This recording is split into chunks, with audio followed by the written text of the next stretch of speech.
I am Daja Benton, the owner of Finance Therapy Group, and this is African-American-Made.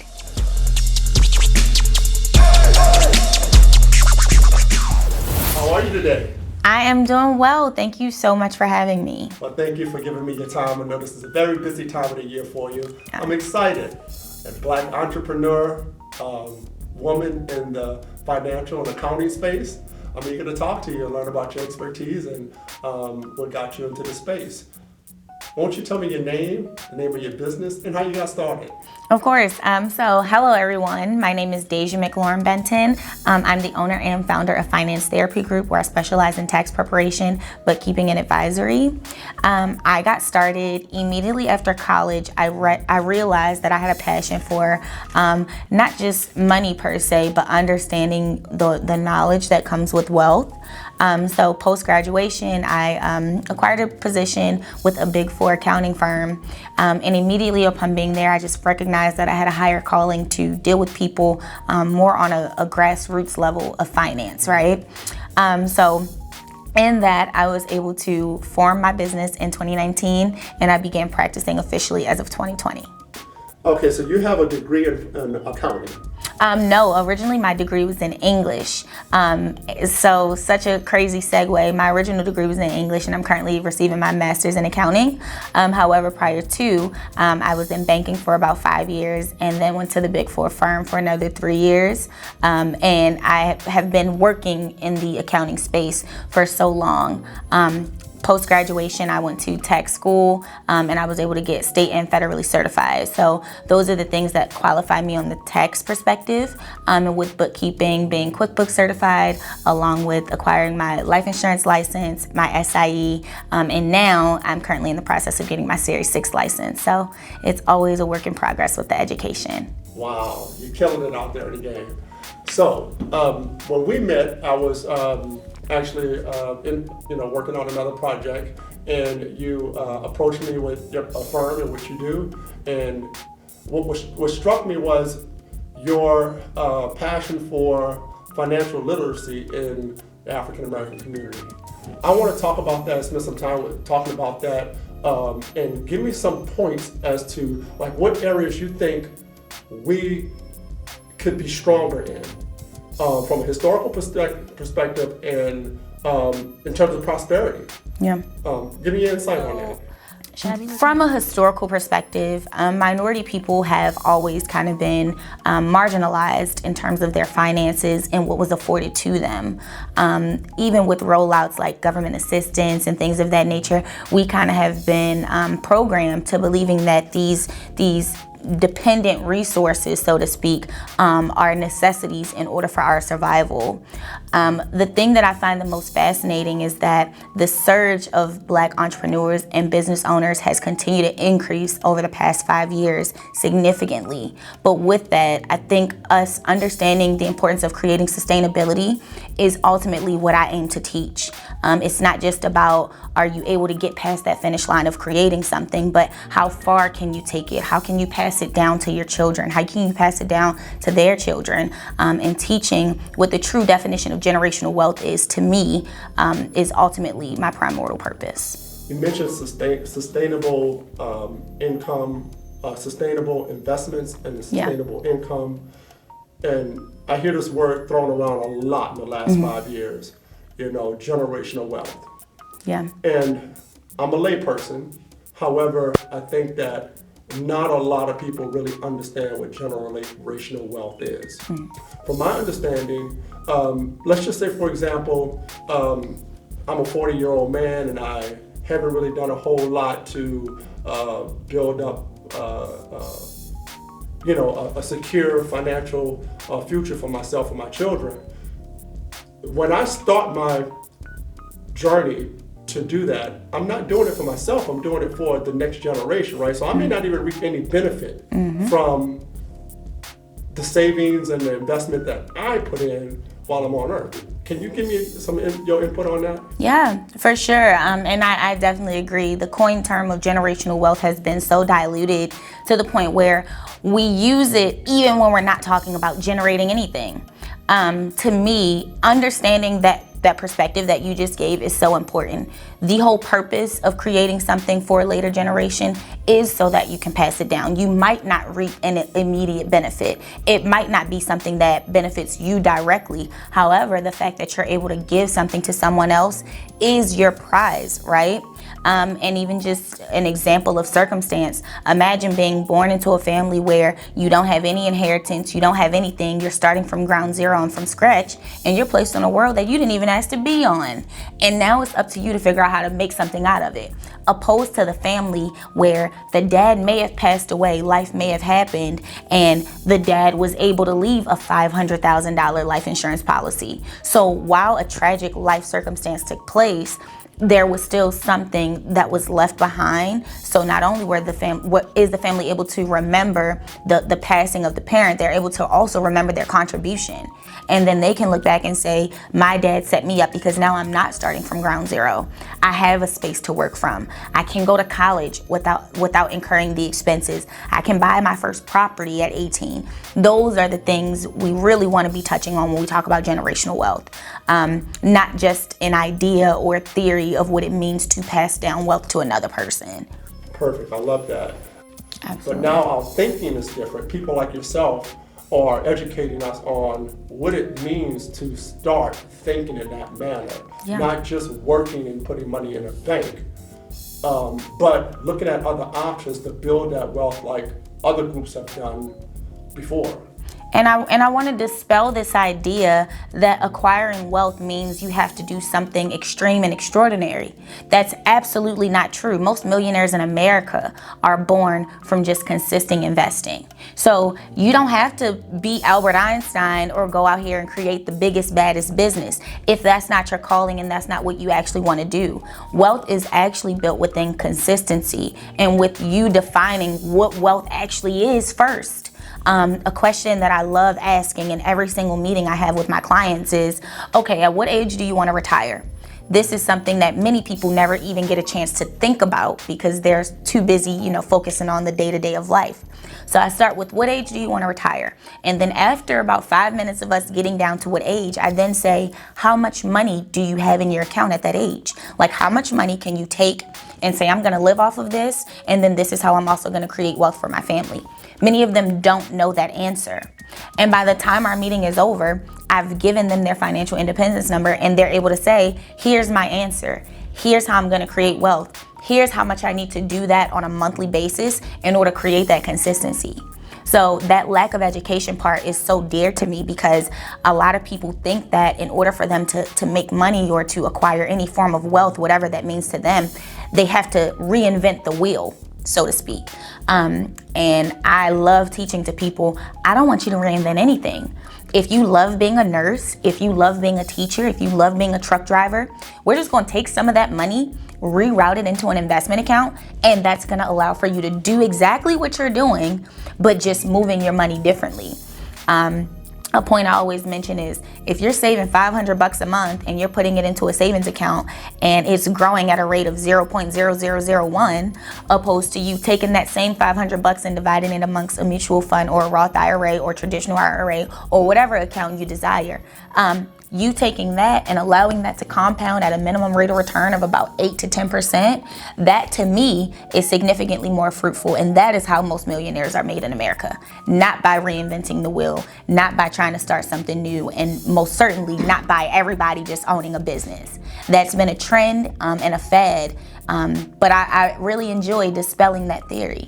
So basically all you have to do for most of us is maintain a job or two, and consistently put money away, consistently invest, whatever that is for you, and use those vehicles that will give you at least a slight bit rate of return in interest.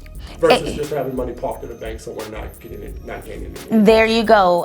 Comparatively, yes, that's exactly what I'm saying. And just a disclaimer, this is not advice in any way. I am not your accountant right now. Of course, you can check out financetherapygroup.com and set up a consultation with me. We can talk more in depth, but in no way is this advice. But yes, and thank you for that. African-American-Made has no money for. Yes, I am not in any way telling anybody that that's what they should do. Right. However, it is my belief. We're just looking at. Of course. However, from what I've studied and what I've practiced, and obviously what I'm licensed in, these are the things, these are the trends that I've been seeing, and these are the actual values that people don't know about.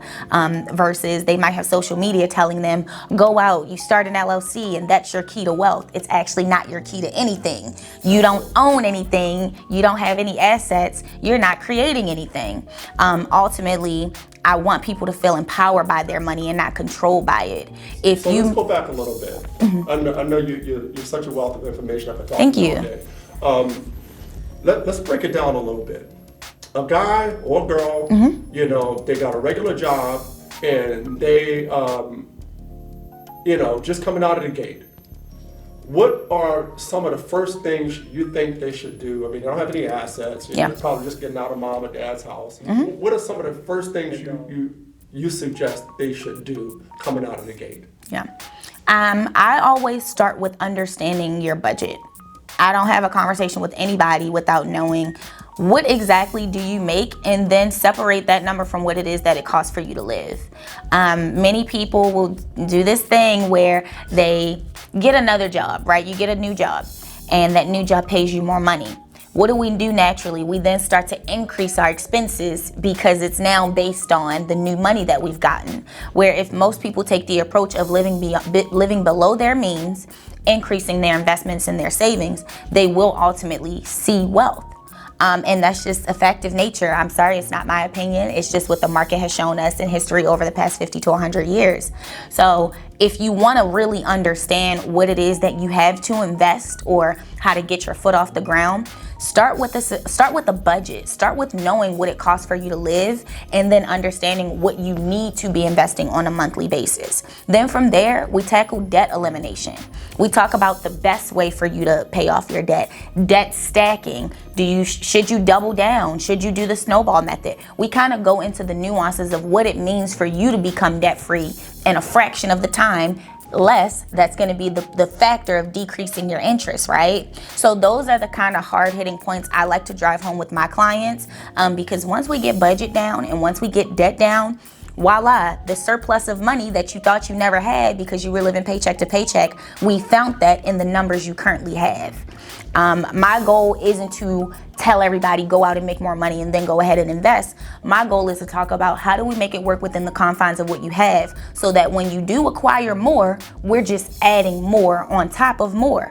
And at that point, you're building habits. Exactly, and that's where the discipline to me is most important, because if you have a habit of spending money, you don't have a habit of saving money. If you know discipline, then you're able to actually save it and grow it. Take, for instance, the gentleman or the young woman who is a little bit older in age and maybe getting a later start on investing, right? You're also not in a space to where you absolutely can't make a change. Even if you're on a more accelerated track to investing at a smaller rate, the goal isn't to get you to your max in the beginning. The goal is ultimately to start you wherever you need to start. I'll have a meeting with a client and we'll get to the end of it and I'll be like, okay, here's your financial independence number. And they'll say, okay, how much do I need to start? And I'm like, whatever you feel comfortable with. If your budget only permits $50 a month right now, but we see the numbers and they're telling us you really need to be investing $545, we're not going to start you at $545, but just building that consistent habit is ultimately going to get us there. So it doesn't matter at what age you start. Is it really, really beneficial for you to start younger? Absolutely, 100%, because you just have more time. But even for someone who may not know left from right in terms of investing or just doing right by their money, even in their later years, I would just encourage you to be open to having that conversation. I have so many clients who are afraid to talk to me about their money because they're like, this is such a vulnerable topic, like I'm not perfect with money, and I'm here to tell you that's okay. 99.9% of my conversations with people is it ends in me reassuring them that it's okay that they're not perfect with money. And I actually never aim for you to be. My overall goal is for you to be aware of your money, is for you to respect it, and for you to ultimately grow it. And if we can do that and we can agree on that and we just implement some discipline and some accountability along the way, then I've succeeded in my mission. And it's not limited to a person's income, correct? Oh, So, no. I mean, it runs the spectrum in terms of class or income level. Exactly. You can have a person that makes a lot of money, $200,000 a year, and be in awful debt. Yeah. Can you expound on that a little bit? Because some people have this idea that I have to make a lot of money. That's going to solve my problem. Yeah. And to be fair, that's not an idea. That actually is the reality. We have been programmed and we have been taught that in order for you to acquire wealth, you have to already start with it, right? And what I love about the Neely Group, my brokerage that I'm under, they were able to show me that the thing that separates us is that you don't have to have a minimum net worth. You don't have to have $500,000 in the bank or $1 million in the bank in order to work with us. And by them just opening up that little key factor, I'm able to communicate that to my clients who might make $50,000 to $100,000 a year, but they also might live at home with their parents. So ultimately, they have potential to save $3,000 a month, $2,000 a month. And if we're just investing a fraction of that, and you're compounding an interest of between 8 to 10%, I don't see why we wouldn't explore the idea of you growing your money in that way. But people have to kind of reteach themselves about what it means to grow wealth and what it looks like. It's not always pretty. You don't also get to buy everything you want and grow your money. You don't get to have habits like eating out every day and grow your money. There are just certain sacrifices we got to make and certain changes. And within my business, I offer that space for us to say, what are your top 3 goals with your money and how would you describe your relationship with your money? First 2 questions I ask everybody. And someone will say, my relationship is this, or my relationship is that. And ultimately, it doesn't matter what your relationship is like now with your finances. What matters is that you have the lens to say, I want to change it. And once we get to that space and once we start breaking some ground with what those changes look like, the rest is easy because you're just following the rules of discipline and we're just starting that wealth path for you. That's beautiful. Thank you for that. Let's switch gears a little bit. Tell me about how you got into tax preparation. Yeah. And talk to me about the different areas of tax you work in and how your business is evolving. Absolutely. So, like I said prior, I started at a Big 4 accounting firm working under the office managing partner of tax and audit. And throughout that entire experience, I questioned why I was there because I'm like, okay, God, what's going on?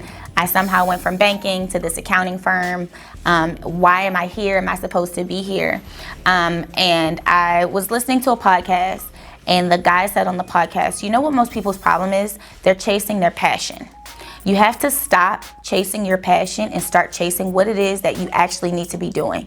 Take a second and look at your resume, and that's going to tell you the story of the things you might be good at. Now, it might not say explicitly this is what you need to do today, but it'll tell you the story. So I pulled out my resume. I've seen this long history of banking and financial services and accounts payable, receivable, all of those things. And I'm like, okay, God, you're telling me that I need to face my fear of math and I need to pursue teaching about finance in some realm, right? Immediately after that, I also started to learn more about the numbers and the way the corporate firm that I was working for operated. And I was like, it'll be super cool if I could do this on a more local level with real people who also need these kind of services. They're just not gonna get it from a Big 5 accounting firm, right? So then from that moment, I looked into everything that it would take for me to go out on my own and to becoming a tax professional. In doing that, I went to income tax school and then I also went to business tax school. And then shortly after that, I started my master's program, which I'll be completed in another year and I'll be sitting for my CPA exam. Nevertheless, after getting certified both state and federally, I'm able to practice in all 50 states, but I do specialize in business tax preparation. So for my clients who have trouble scaling, or they don't really know their numbers, or you're an entrepreneur, but really you're just running a job. I am the person that kind of gives you those pieces so we can play around with the numbers, see where you actually lie, and we talk about what forecasting looks like from there. Do you talk to them about how to streamline their business and to really get their books together in preparation for that end of the year? Yeah, you just said my favorite word, get your books together, right? The word books. Which leads me to the service that ultimately brings that piece together. If you are a new entrepreneur, it is my advice that at some point you look into getting a professional bookkeeper. It might not be day one, it might not be priority number 2 or 3 on the list, but try to figure out when would be the best time for you to afford a bookkeeper on a regular basis. My bookkeeping is either on a monthly or quarterly basis. So we would either have our meetings every single month or we have our meetings every quarter. I would kind of suggest to you what I think is best after I get a synopsis of what your business needs. Having bookkeeping is so important because ultimately what you're saying is I'm hiring an accounting department. I'm hiring someone else to run my accounting. I have this conversation with so many of my clients where I'm like, okay, what's your business? And they say, I'm a graphic designer, or I'm in media arts, or I'm a chef.